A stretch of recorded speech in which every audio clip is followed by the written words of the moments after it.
Hey, how y'all doing? So we come back from reading the first five chapters of Myra Breckinridge, and next we're gonna tackle chapters 6 through 12. Yeah, like living like Myra has been like really affirming as fuck. So like, cause all we like all this past like since the last time I recorded, I just been going around like not like braggadocious to people, but having the mindset in the field that I am this phenomenal woman, the most incredible woman with a body, with the mind, with the face, with who's pretty, beautiful, gorgeous, who no man shall ever possess, and it's helped me through like getting through like times when I'm not feeling my best, to know that like I got this, to know I go for this. And if I don't, to take the steps to really even like push that forward, because you can only prove it to yourself. So you don't gotta prove it to no one really, just prove it to yourself. So we're gonna start off with chapter 6, right? So in chapter 6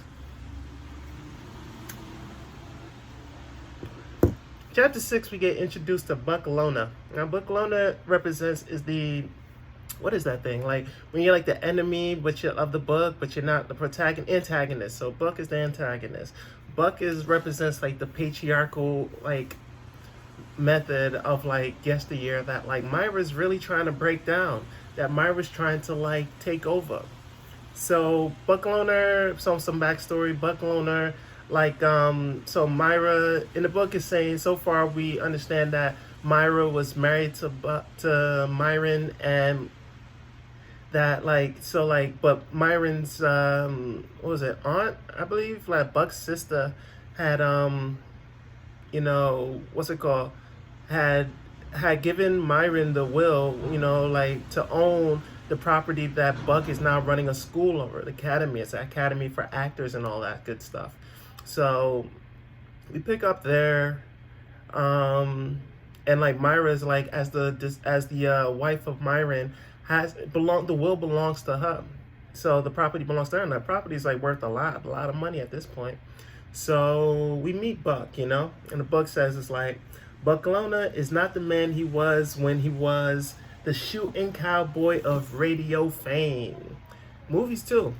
He made 18 low-budget westerns, and for a time was right up there with Roy Rogers and Gene Autry.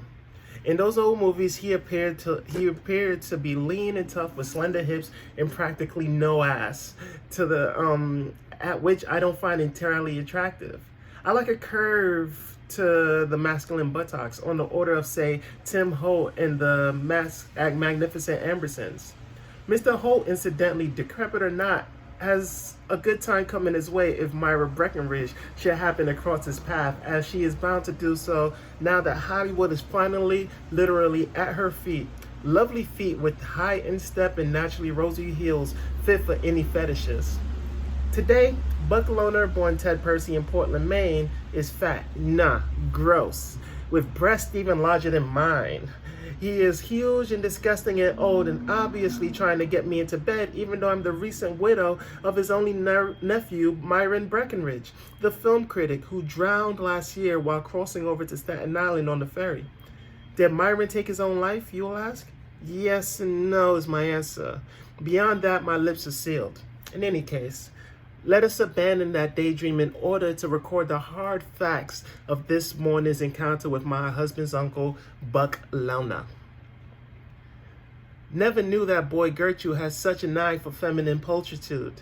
This sentence drawn. Oh, sorry, I should do like the voices, right? Because Buck-Lona has a son. I'm gonna try, all right? Never knew that boy Gertrude had such an eye for feminine pulchritude. This sentence drawled in the once famous Buck-Lona manner was, I fear, the first thing he said to me as he helped me into a chair beside his redwood desk, one coarse redwood hand lingering for just a moment too long on my left shoulder, in order to ascertain whether or not I was wearing a bra. I was. Mr. Loner, I began in a careful low-pitched voice. That wasn't really pitched low or high. Mr. Loner, I began in a careful, low-pitched voice, modeled on that of the late Anne Sheridan, fifth reel of Dough Girls. I will come straight to the point. I need your help. That was the wrong thing to say. To ask for anything is always the wrong way to begin a conversation, but I am not one to beat around the bush, even a bush as unappetizing as Buck-Lona. He sat back in his steel and black leather chair, a very expensive item selling for about $400 at the best office supply stores. I know. I worked in one entire year at Abercrombie and Fitch, and so I got an idea just how expensive nice things could be. That was the year poor Myron was trying to complete his book on Parker Tyler and the films of the 40s, a book I intend to finish one day with or without Mr. Tyler's assistance. Why? Because Tyler's vision, films are the unconscious expression of age-old human myths, is perhaps the only important critical insight this century has produced. Also, Tyler's close scrutiny of the films of the 40s makes him our age-central thinker. If only because in the decade between 1935 and 1945, no irreverent film has been made in the United States. No irrelevant film has been made in the United States. So, for some context, right?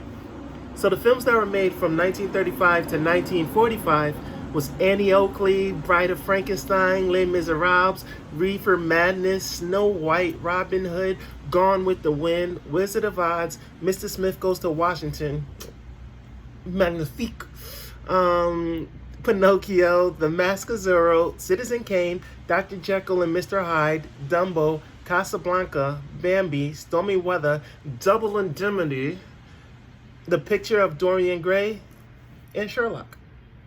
Fucking lit ass films. So Myra says, during those years, the entire range of human, which is to say American legend, was put on film, and any profound study of those extraordinary works is bound to make crystal clear the human condition. For instance, take an example at random, Johnny Westmiller's The Zaftig Tarzan. I got a jiggle as to say Zaftig. Buxom, in other words, still provides the last word on the subject of soft man's relationship to hard environment. That glistening, overweight body set against a limestone cliff at noon says the whole thing. Auden once wrote an entire poem praising limestone, unaware that any one of 1,000 frames from Tarzan and the Amazons had not only anticipated him, but made irrelevant his jingles. This was one of Myron's insights that most excited me. How I miss him. How I miss him, Mr. Lona, particularly now. You see, he didn't leave a penny. No insurance, savings accounts, stocks, bonds, safety deposits, box maybe. Gertrude must have left the boy something, says Buck. Buck fell into my trap. No, I said in a throaty voice, with a small croak to it, not unlike, but again, not really like that of the late Margaret Sullivan. Gertrude, as you call her, Myron's angel mother, did not leave him one penny.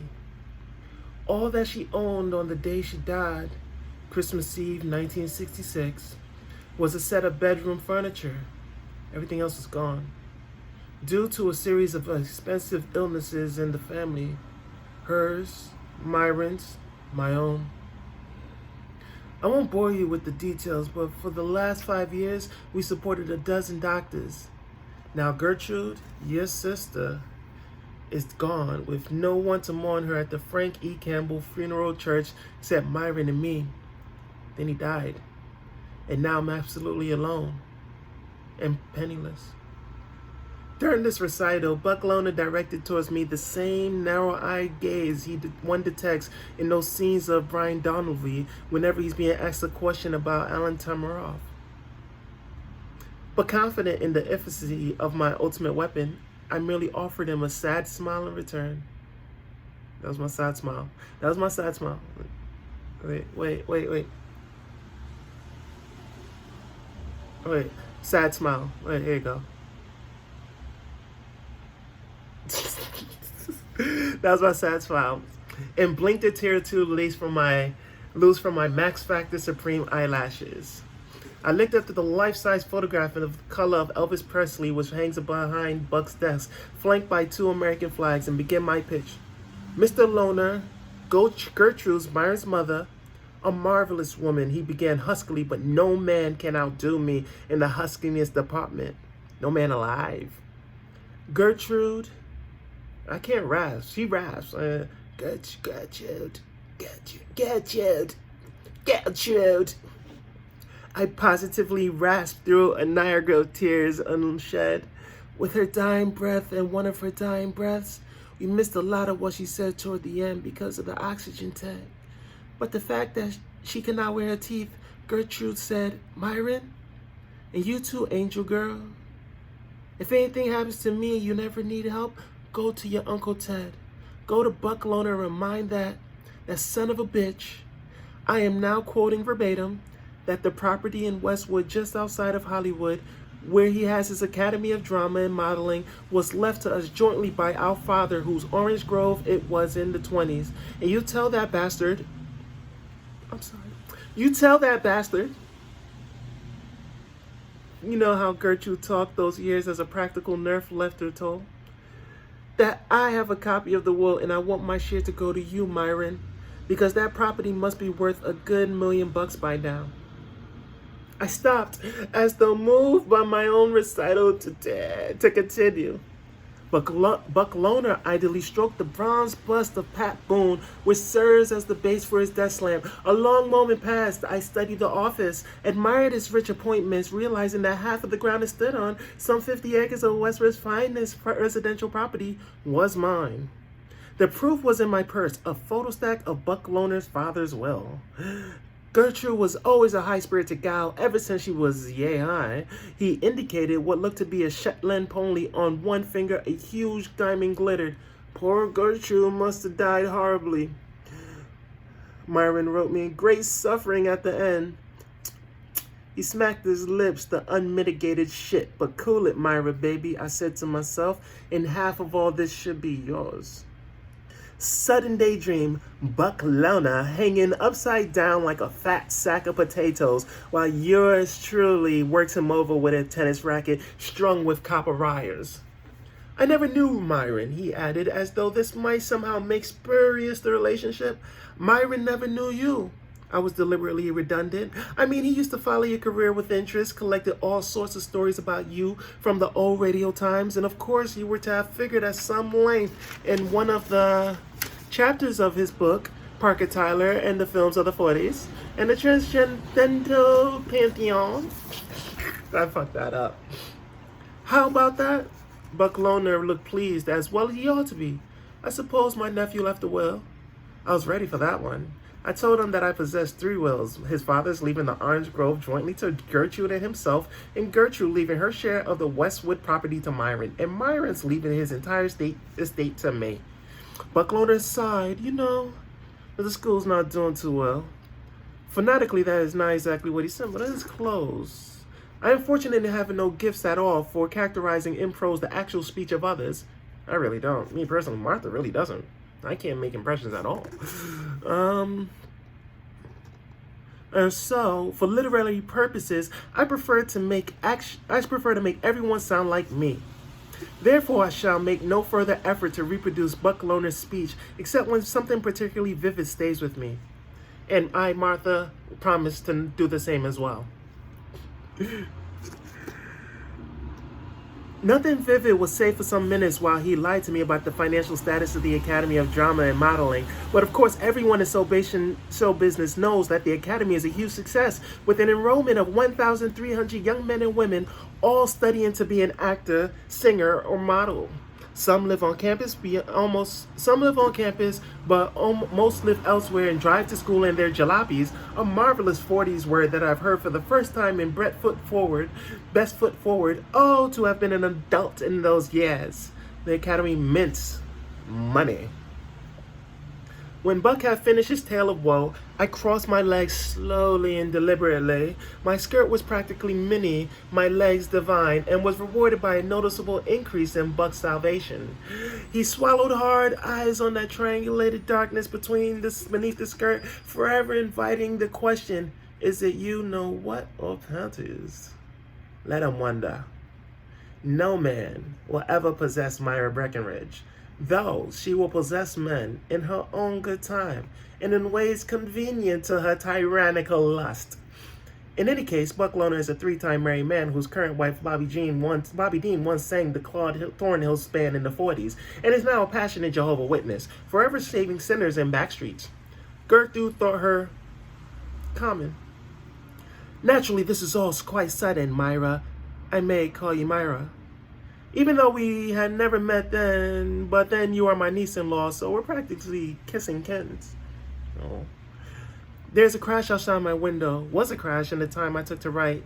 There's a crash. The tense changed. 2 cars have collided on the strip, and I heard breaking glass. Now I heard nothing. If the accident was serious, there will soon be the sound of a siren. More than ever, I am convinced that the only useful form left to literature in the post-Gutenberg age is the memoir, the absolute truth, copied precisely from life, preferably at the moment it is happening. Buck Loner made me an offer. While his lawyers and my lawyers work out a settlement, he will be happy to give me a job starting now, extending until the school year ends in June, and all the talent scouts from TV, movie, and recording companies converge on the academy to observe the students do their stuff.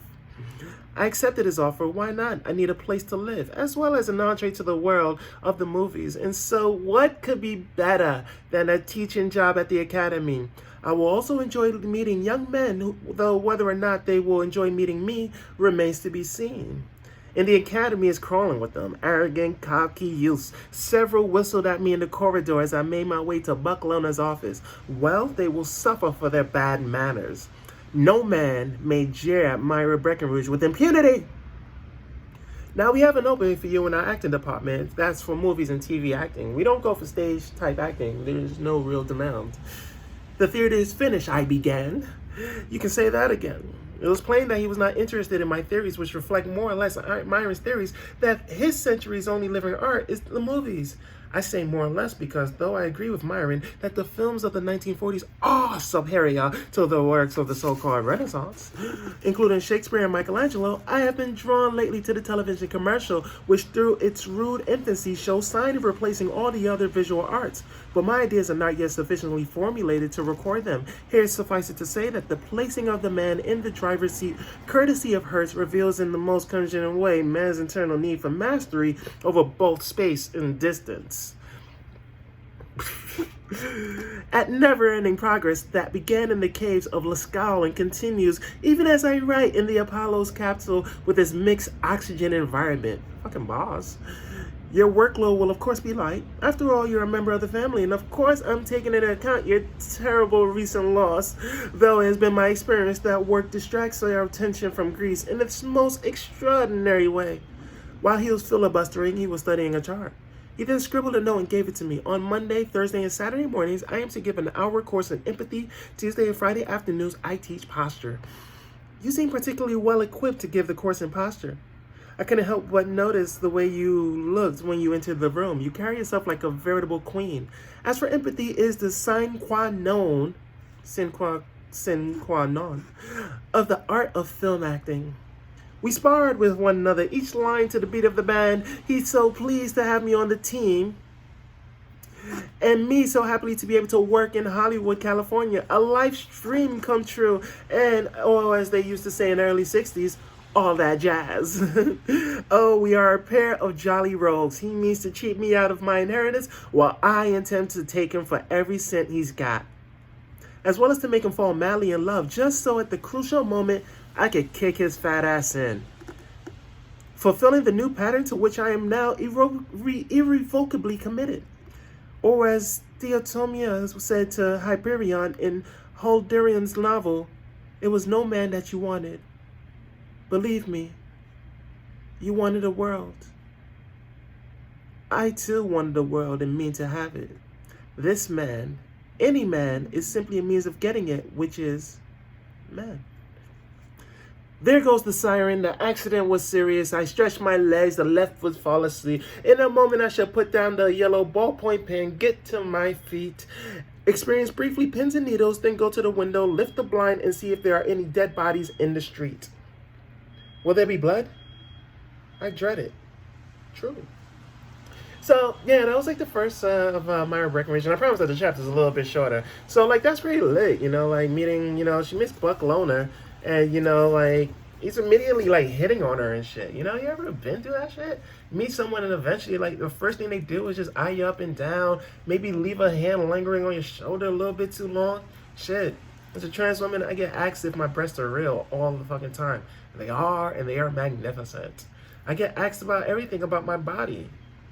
As if that, just upon meeting you, I'm supposed to sleep with you or something? But no, if you end up actually sleeping with me, it'd probably be the worst mistake of your life because I'll own you. Just the way I am. It's just the way I'm built. Domination and all that shit. Never submissive.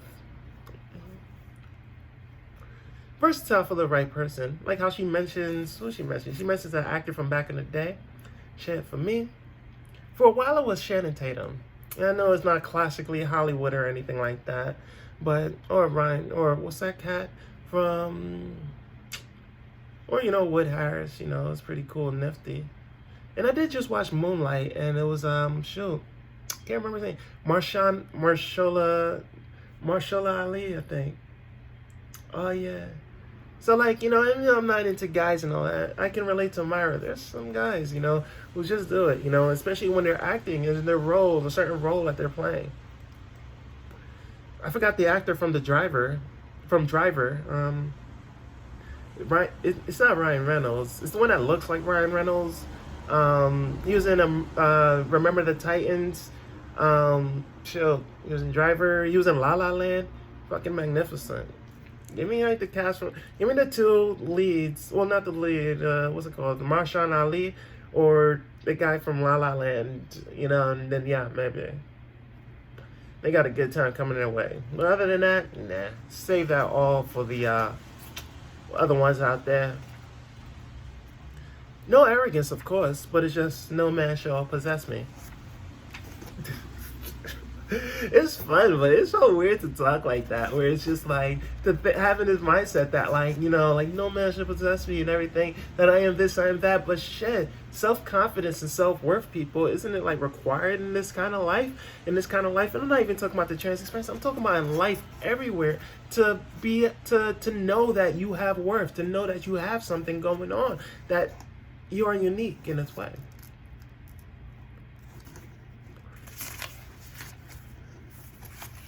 Next, during the Buck Loner ends up doing like reports, takes like speaks to himself and describes Myra as what's it called? He said, so Buck Loner alone, when he's like recording on his recorder, says, "What is the true Myra Breckinridge story? That is the big question. You could have knocked me over with a feather when she came sashaying into the office with her skirt hiked up damn near to her chin. At least when she sits down, she is this good-looking broad, but hoity-toity, definitely hoity-toity, and possibly mentally unbalanced. I must keep an eye on her in that department, but the tits are keen and probably hers, I expect, as she is just hungering for the old Buck Loner special." Ugh. See, what I'm saying? People do it all the time. Myra does it, and Buck Loner does it with the Buck Loner special. But I'm not related to Buck Loner. Obviously, I am related to Myra Breckinridge. He says, maybe I should lay Myra. That might keep her happy for a while we discuss the ins and outs of our business. Meanwhile, I better see if that fag nephew of mine left a proper will. This will have gone to be in careful detail by Fladger and their private detective. Meanwhile, she'll be working here where I can keep an eye on her, period. Check new TV makeup equipment. Write President Johnson, giving him my views on subsidy for the arts in line with the talk I gave to Fresno Rotary before Xmas. Those two kids are definitely balling, and I don't like that sort of thing to be too visible on campus since she lives here in a dormitory, and the matron tells me she's off with that stud. A beautiful little piece she is, and it may well be that the Buck Loner special could straighten her out. He's talking about characters that we will introduce later, as Marianne Pringle, as the young piece that like he can straighten out with the Buck Loner special.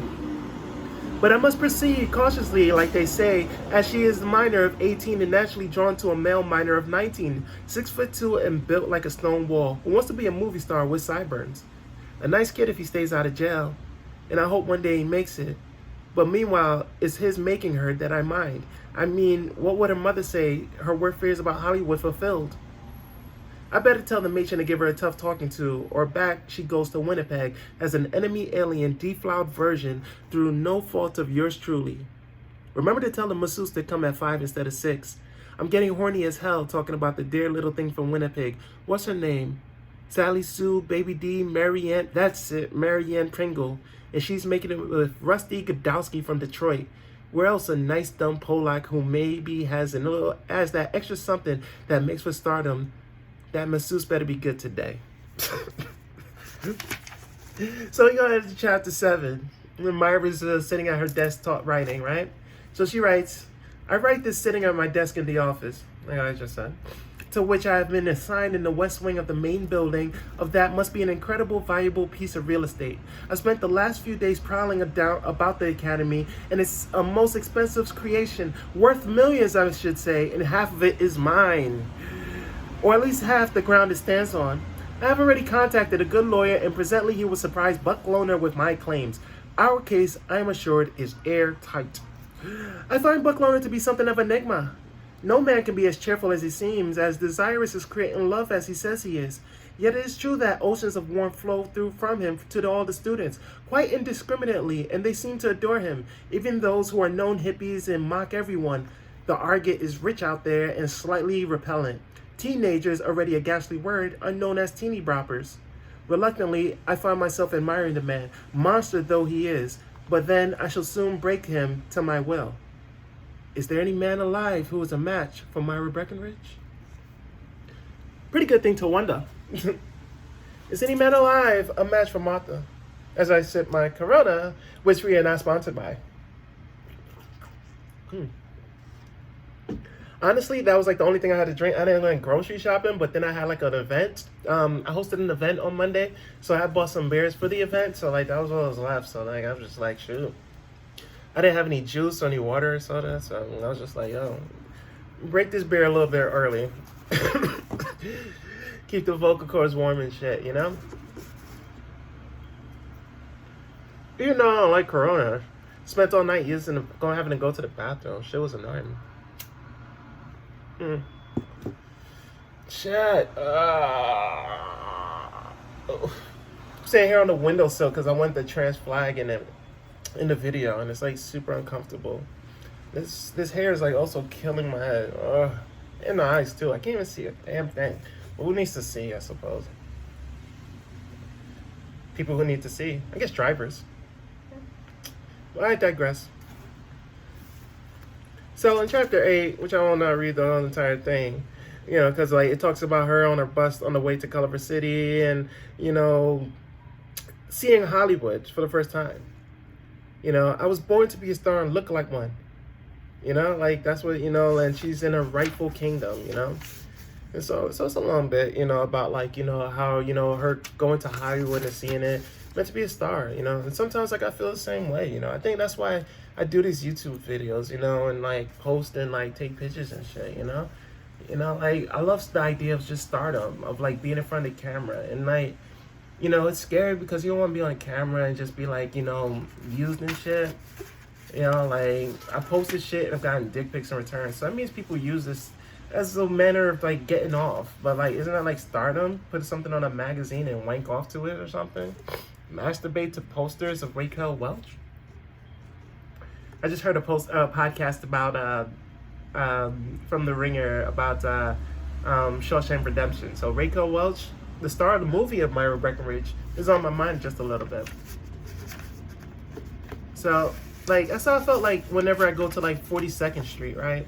Now 42nd Street is the magnificent with beautiful lights, ads of beautiful people, just walking the street, like going there like at 3 a.m. to like see all the sights and all the beauty and the galore that it has. You know, like I really adore it, you know, just walking up, you know, down like 8th Avenue, you know, or 7th Avenue, 8th Avenue, you know, when it does that split, you know, and it's like magnificent because even at like 3 a.m, it's like broad daylight, you know, it's action, it's action, it's Broadway, even though, you know, Broadway play, you know, like me personally, I don't mind Broadway play. It's the movies and the TVs, and really, like Myra says, like later in the book, the commercials that become like really our truest form of media that like shows the commonality of human society. We see in ads, and like as we see ads diversity, hashtag like, you know, prep, as they have like a trans woman like on the commercial discussing prep. That like it reflects human society. It reflects as we see diverse families on commercials about like, you know, eating waffles, you know, like it reflects, you know, the diversity of families now, you know, is reflective because capitalism is all about selling to everyone. It's why like the top 500 companies, you know, signed a petition to like have like transgender rights in the workplace and everything. It's because it's money. We're money. And like if we're not buying shit, then that's a profits that aren't being bought, you know, that can add to the profit margins. They don't really give a rat's ass about us, but they give a shit about that dollar that we potentially can spend. I like makeup, so now I'm new to the market with makeup. So Myra here talks about the students, right?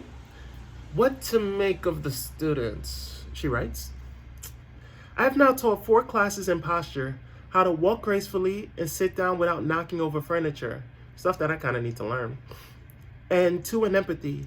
I invite them to pretend they are oranges, drink of water, clouds, and the results are unusual to say the least. So I'm gonna try, cause like I don't know, like how the fuck do you be an orange? I'm an orange. Oh no, I'm being peeled.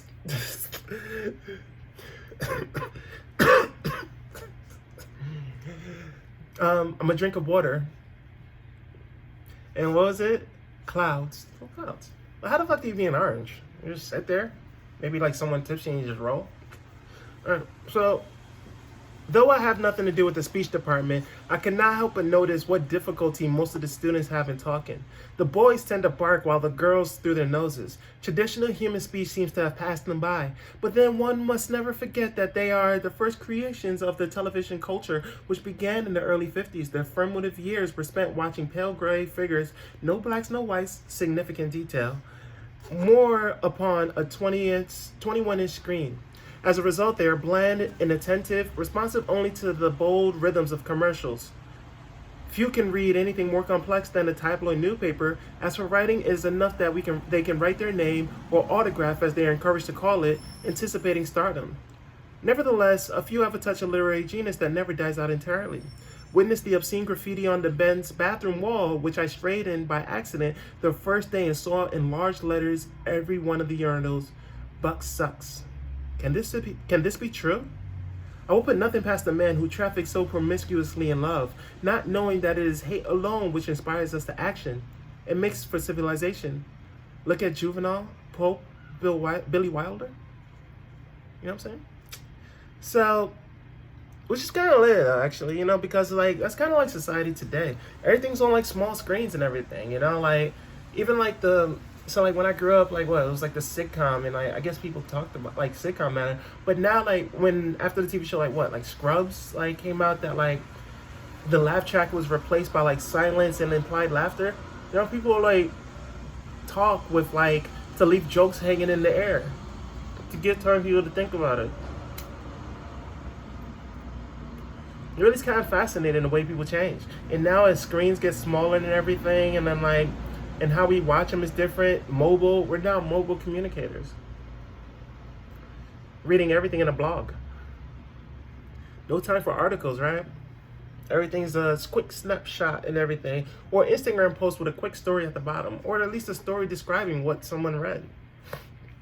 So, let's say, in posture class, I was particularly struck by one of the students, a boy with a Polish name. He is tall with a great deal of sand-colored curly hair and sideburns. He has pale blue eyes with long black eyelashes and a curving mouth on the order of late Richard Cromwell, so satisfyingly tortured in the lives of Bango Lanza. From a certain unevenly rounded thickness at the crotch of his blue jeans, it is safe to say that he is marvelously hung.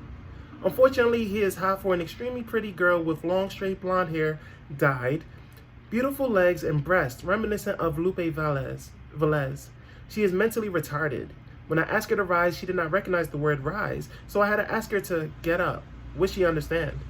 He is probably just as stupid, but fortunately he has the good sense not to talk too much. When he does, however, he puts on a hillbilly accent that is so authentic that I almost melt in my drawers. I think we gone get on more to find Ms. Myra, were his first words to me after class as he looked down into my upturned face, confident of his masculine primacy. He was so close to me that I could smell the most appetizing odor of deodorant mingled with tobacco and warm boy. But before I could make a suitable answer, she pulled him away. Poor child. She doesn't know that I shall have him in the end. Wow. Chapter 9. I can hardly bear it another moment. I am reborn on the process of rebirth like Robert Montgomery, and here comes Mr. Jordan. I am seated in front of a French cafe in a Montmartre street on the back lot of Metro. Last year's fire destroyed many of the studio's permanent outdoor sets. Those streets and castles I knew so much better than ever. I knew the Chelsea area of Manhattan where Myron and I used to exist. I deeply regret the fire, more and all that was lost, particularly the famous New York City street of brownstones and the charming village in Normandy. But thank heaven this cafe still stands. So, like, yeah, she's in a Hollywood Dreams and everything. And I will use that to describe, I don't know. Like, yeah, like, I don't even know, like, where I've gone to, like, maybe I should do that. Go someplace reminiscent of, like, a New York City movie and really just, like, reminisce myself out there to really feel, like, empowered that, like, I am here. For me, before, it was always, like, the scene of, like, the bathroom scenes, someone's doing blow and all that, and just partying, everything, going to the stall, Pulp Fiction was my movie, so, like, I guess the scene of, like, Uma Thurman going to the bathroom saying, God damn, up in the bathroom stalls while women around fix their makeup, like, or, like, more so like New York, suppose waiting for the subway like a newspaper writer or private investigator when I used to do investigations in the past. Previous life was something I kind of want to get back into.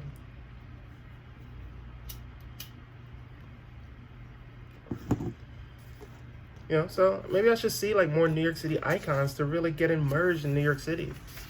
Even though I kind of love Brooklyn. Let's see.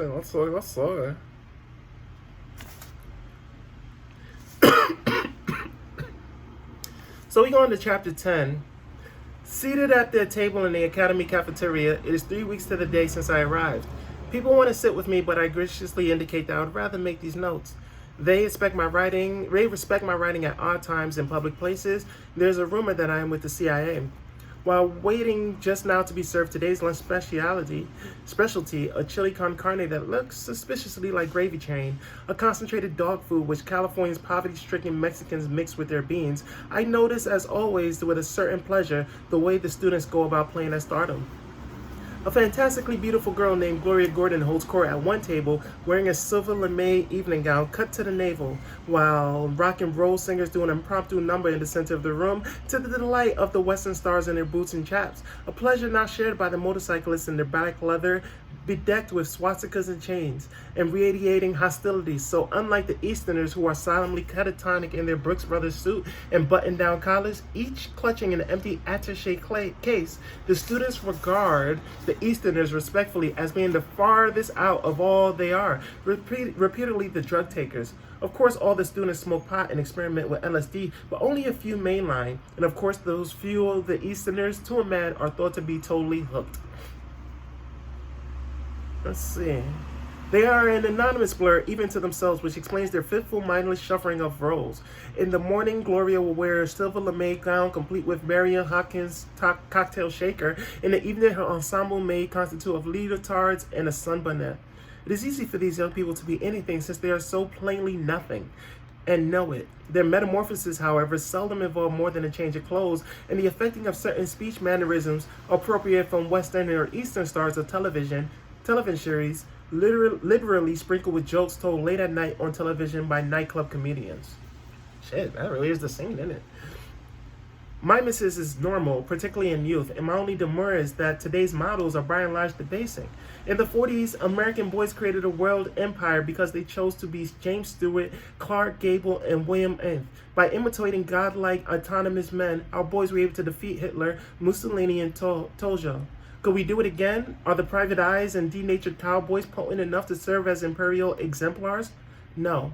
At best, there's James Bond, and he invariably ends up tied to a slab of marble with a blowtorch aimed at his crotch. Glory has fled, and only the television commercials exist to remind us of the Republic's early greatness and virile youth. Which is scared to. The age group of 18 to 31 is the demographic in it. To mold these young minds and shit, like the movies now and everything. Like the Avengers and everything. Are we to be techie superheroes and everything to save the world and everything? Individual loners, who come together by just some sort of just common cause, much like what's that movie with Will Smith and Harlequin and all that? It was it didn't do well. Suicide Squad.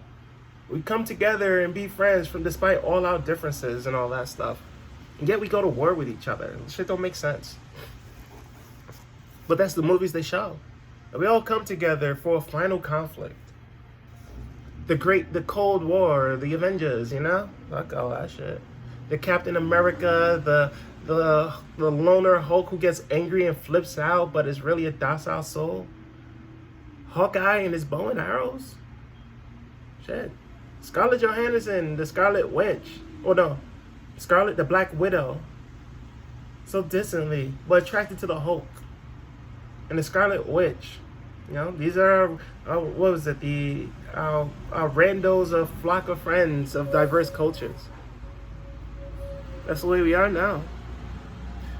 What's that? Naturally, the Vietnam exercise appeals enormously to the students.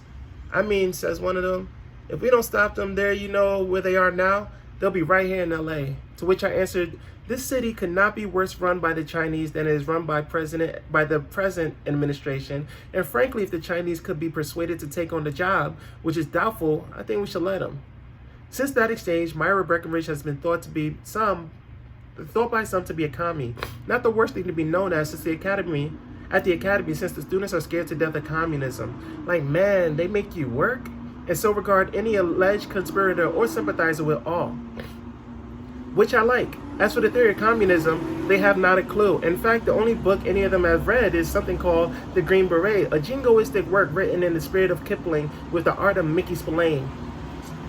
Apparently, this work is a constant source of sadistic reveries. Time and again have I heard the students speak wistfully of fighting and torturing the Viet Cong, or rather of other young men fighting and torturing the Viet Cong on their behalf. Not only are the male students drawn to violence as secondhand, they're also quite totalitarian-minded. Even for Americans, and I am convinced that any attractive television personality who wanted to become our dictator would have their full support.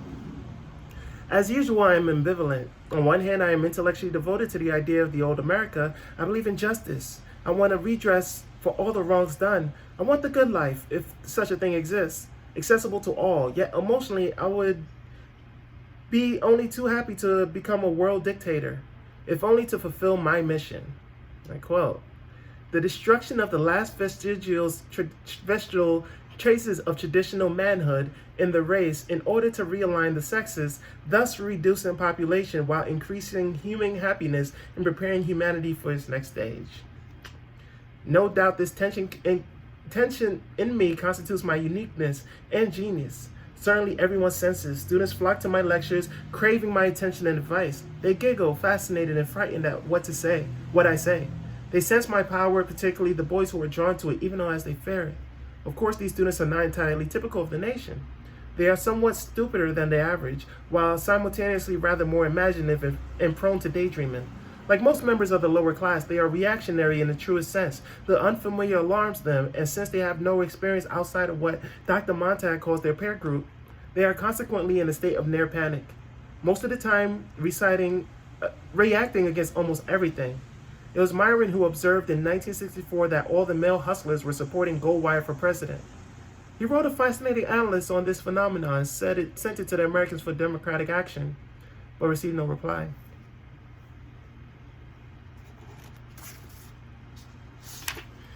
Whew. Oh my gosh, need a break. Well, we got 2 more chapters. We're almost done. Almost done. I promise. Whew. Okay. Chapter 11. There is no denying that the fact that Marianne Pringle of Winnipeg is an attractive girl. And I plainly dislike the fact since I am jealous of all women, though do not need to be. But then envy is the nature of the human beast, and one must face that fact like all facts. For instance, it is the fact that in my posture class, I have been unnecessarily cruel to Rusty, her boyfriend. Yes, I have been cruel. One must never lie to oneself for the matter to others. No truth shall ever be withheld. Without precise notation and interpretation, there is only chaos. Essentially, each of us is nothing but a flux of sensations and impressions that only sort themselves out as a result of the most strict analysis and precise formulation. As Rob Gillet has proposed but not accomplished, his efforts to revive the novel as an art form are as ineffective as his attempts to destroy the art of film as successful. Of course, a true naming of things is impossible. Our minds are too feeble, and our sensory equipment is too mysterious and complex for us to ever do more than make approximate definitions. Yet we must continue to make the effort, no matter how inadequate the results. In fact, I've made it a rule that whenever I consciously experience, I promptly submit to analysis. Take Marianne Pringle. I was in my office just after lunch, looking over my notes for tomorrow's class in empathy, when there was a timid knock at the door. Despite my vow to never make anthropomorphic reference to referring to things, there was no doubt in my mind. Even as I heard the knock, that was the result of fist striking wood directed by a frightened, i.e. timid intelligence. Marianne entered wearing a miniskirt, bright yellow, and sweater, dark green, and no bra. She is innocent, attractive, young. Her hands are that of a child, rather grubby with broken nails, but marvelously smooth, like seamless gloves. Miss Myra, I wanted to know if I could talk to you for a minute. I'm not disturbing you, am I, Miss Myra? As much as I dislike girls, particularly beautiful young ones, I find myself experiencing an emotion that might be called maternal. I promptly stifled it, but was kind. Of course you're not disturbing me, Marianne. My door is always open to you. Sit down. A cigarette? A Coke? I realized too late that I was playing Gail Patrick and would have to continue flashing brilliant smiles for the remainder of the two scene, since I seldomly abandon the role once I have embarked upon it. Artistic integrity demands consistency, even with the unappreciative Mariannes of the world. I would have been much happier playing a sad but compassionate Loretta Young, but since I had begun as Gail Patrick, I would so remain, grinning doggedly. After so many soft hesitancies, she came to the point. My treatment of Rusty. You see, he's real sensitive underneath. Oh, I know he doesn't look at being so strong and playing football, 1-year pro and everything, but he's got feelings like everyone else, like anybody else. And when you said that he walked like an ape with fleas, well, he was pretty darned upset, and so was I. I looked grave through my smile, not an easy thing to do. Oh, I'm sorry to hear that. Truly I am.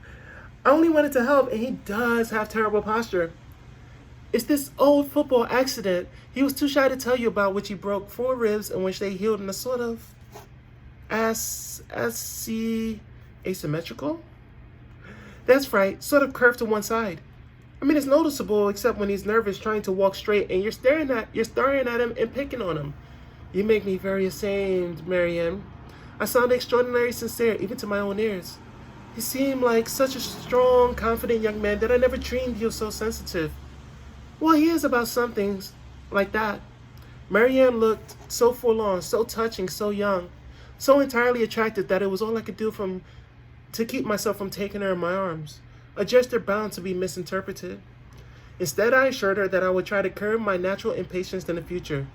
Nevertheless, she must realize that in the teacher-student relationship, one must always tell the total truth. In this case, though Rusty does walk like an ape with fleas, I am duty-bound to add that his other bodily movements are often remarkably graceful, the result of a serene yet uncompromised old-fashioned virility which seems to never desert him, except in class when I draw attention to his defects. So I vowed, remember in the future to mix censorship with deserved praise. She was pleased and grateful. Lovely Marianne. Is she as stupid as she seems? In chapter 12, right? Fucking A. It's not even like I'm tired. It's just sitting in this position because the camera's so low. I got like a tripod or some shit. Alright. How long is this shot? Oh no, this shot's way long. Not really long. Okay. So chapter 12, Myra goes over to back to empathy, right? Returning from empathy when Buck goes into the office and, surges into the office, no other verb to describe his interest, wearing the white Stetson that is his trademark. Oh gosh, this posture is just killing me. It's because I gotta stay low for the camera. There's no back support. Blah. Well, lady, you're looking real good. No, I must not attempt any further phonetic rendering of his speech, which in any case shifts so rapidly from Cheyenne to Potomac, one could go mad trying to find his actual provenance. The kids love you. Honest, they do. I've been getting crackerjack reports from them, particularly in empathy, and I hope that our little business problem is ironed out. You consider staying on? You got what it takes to be a fine teacher and helper to somebody like me, who's ignorant as a yellow dog. Not so ignorant, two could play that factory.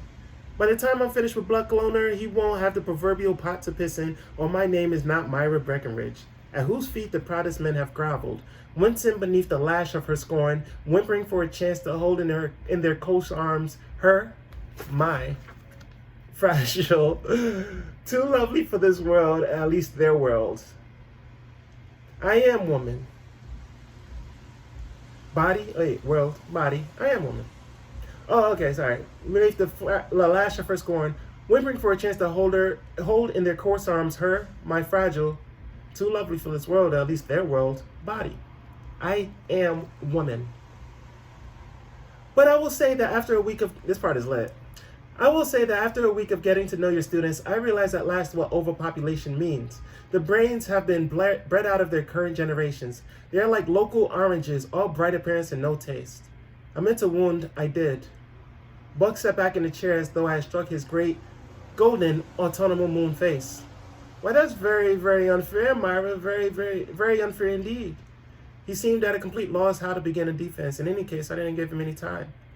I realized the scandalous state of the public school system in the United States, as well as the effect television has had upon the mental processes of those whose childhood was spent staring at the box. And I accept the fact that these young people are a new breed who have gone beyond linear type in their quest for experience. Knowledge, in quotes, does not seem to be the right word for what they are after. Perhaps the, in quotes, easy buck says it all. No play on names intended. Anyway, I find it extraordinarily difficult getting through to them, even in the simplest thought. But since I am an American, brought up during the great age of film, I want to believe that our culture is still alive, still able to create a masterpiece like Since You Went Away. And so I must conclude that what you have assembled here are the national dregs, the misfits, the neurotics, the daydreamers, the unrealists, the, in short, fuck-ups, who form a significant minority in our culture. Witness what happened in November 22nd, 1963 at Dallas. He shrank into his chair, contracted before my eyes. Frankly, I could think of no pleasure greater than to approach an open face and swiftly say whatever needs to be said to shut it. If one is right, the unsayable must be said, and the faces that I temporarily shut will in the long run be better faces for the exercise. Whew.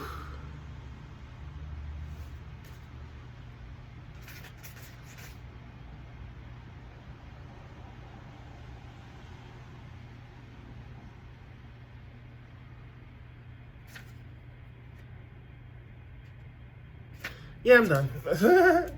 I am exhausted. Check out the book, Myra Breckinridge, and I'll continue. It's just posture, so next time I'll just and I didn't even eat nothing for breakfast. I am done. And I've just been drinking beer and smoking a cigarette.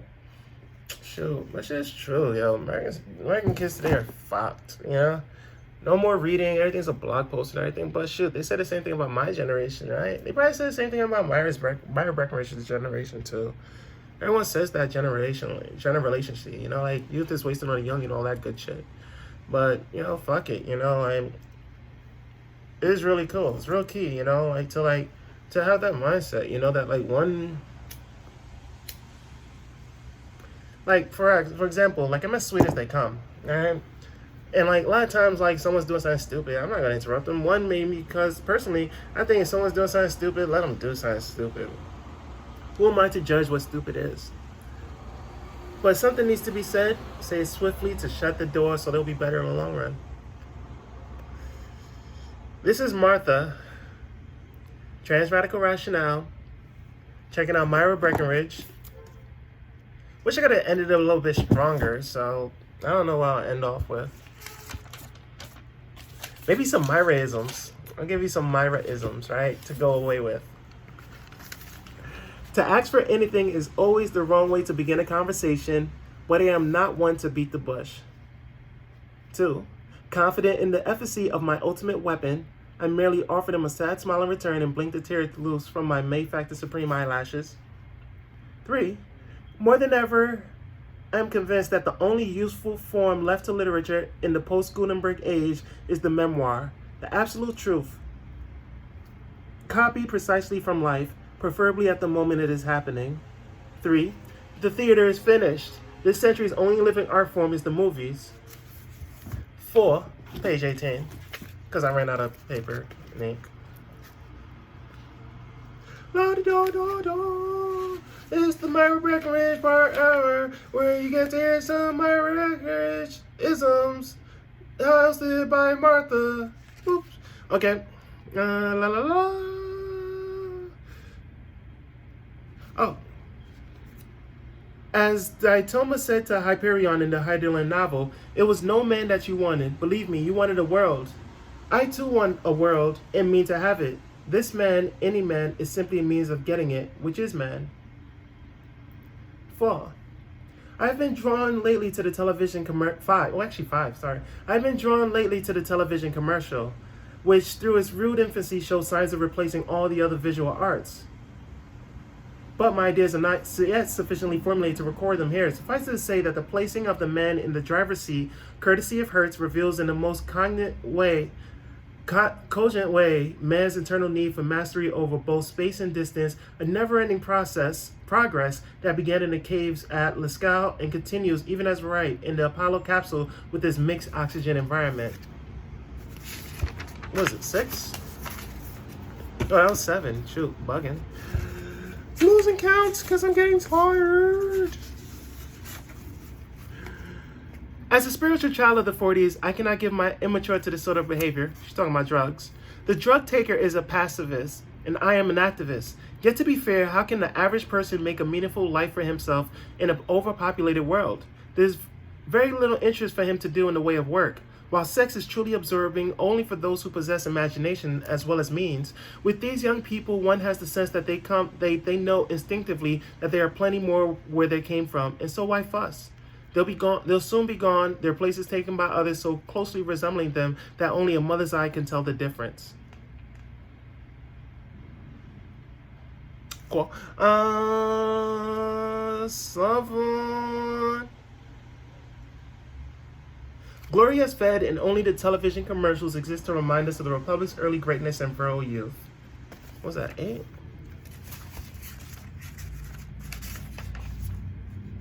One must never lie to oneself, or for that matter to others. No truth shall ever be withheld. No truth shall ever be withheld. Without precise notation and interpretation, there is only chaos. Essentially, each of us is nothing but a flux of sensations and impressions that only sort themselves out as a result of the most strict analysis and precise formations. As Rabelais has proposed but not accomplished, his efforts to revive the novel as an art form as ineffective as his attempts to destroy the art of film as successful. Of course, a true naming of things is impossible. Our minds are too feeble, and our sensory equipment is too mysterious and complex for us ever to do more than make approximate definitions. Yet we must continue to make the effort, no matter how inadequate the truth. In fact, I have made it a rule that whatever I consciously experience, I promptly submit to analysis. And what was it, 10, 9, 10? Blah. Nevertheless, there's another one, last one. Nevertheless, she must realize that in the teacher-student relationship, one must always tell the total truth. That is the Martha-isms. Getting into the name of the Myra Breckinridge motion of just like saying my name in the third person is the Myra-isms. So, I'll see you next time, motherfuckers.